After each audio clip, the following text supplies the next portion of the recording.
बिहार की सियासत में 2025 का विधानसभा चुनाव कई मायनों में खास होने वाला है। मुख्यमंत्री नीतीश कुमार, जिन्हें सुशासन बाबू के नाम से जाना जाता है, एक बार फिर से चर्चा में है। इस बार सवाल उनके बेटे निशांत कुमार की संभावित राजनीतिक एंट्री और एनडीए के सीएम फेस को लेकर चल रहे किंतु परंतु के खेल को लेकर है। नीतीश, जो पिछले 20 सालों से बिहार की सत्ता पर काबिज है, क्या अपने एक लौते बेटे निशांत को अपना आखिरी सियासी हथियार बनाएंगे? एनडीए में सीएम चेहरे पर चल रही खींचतान कब खत्म होगी? नीतीश कुमार के बेटे निशांत कुमार 48 साल के हो चुके हैं। हाल के महीनों में निशांत अपनी मौजूदगी से बिहार की सियासत में हलचल मचाती है। जनवरी 2025 में बख्तियारपुर में निशांत ने पहली बार सार्वजनिक मंच से नीतीश और उनकी पार्टी जेडीयू को वोट देने की अपील की। उन्होंने कहा कि पिताजी ने बिहार के लिए अच्छा काम किया है, हो सके तो आप सब लोग उन्हें वोट दीजिए।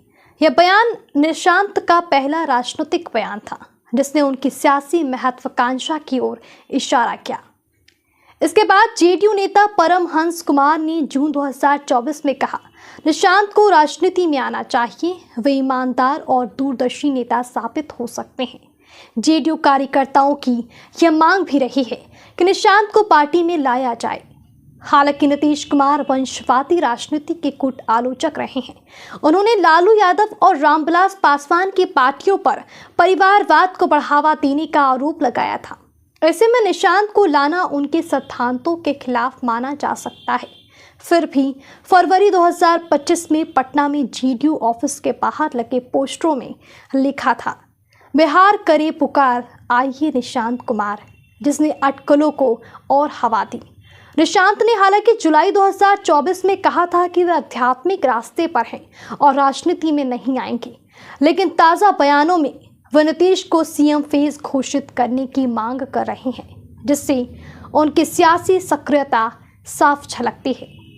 बिहार में एनडीए के भीतर सीएम फेस को लेकर तनाव अब खुलकर सामने आ रहा है।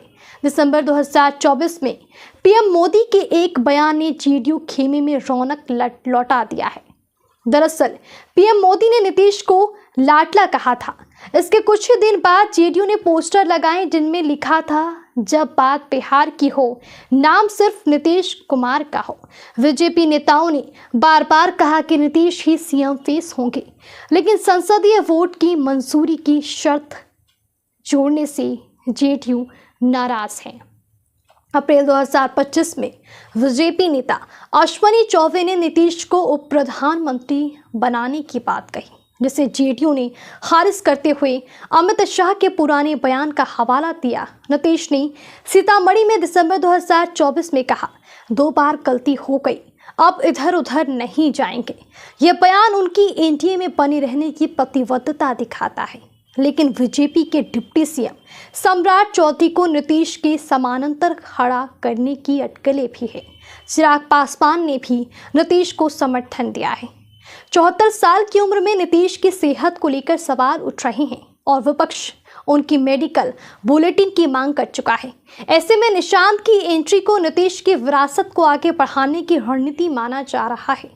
जानकारों में एनडीए के भीतर और बाहर भी नीतीश कुमार अपनी सियासत बचाने के लिए यह आखिरी दांव चलकर सबको चौंका सकते हैं, क्योंकि जेडीयू के लिए अति पिछड़ा ईबीसी वोट बैंक महत्वपूर्ण है। निशांत को लाना इस वोट को एकजुट रखने का दांव हो सकता है, लेकिन नीतीश की वंशवाद विरोधी छवि और बीजेपी के साथ तनाव इस राह को मुश्किल बना सकती है। बाकी इस खबर पर आपकी क्या राय है, हमें कमेंट करके ज़रूर बताएं। अगर आपने हमारे चैनल को सब्सक्राइब नहीं किया है तो हमारे चैनल को सब्सक्राइब कर लें। धन्यवाद।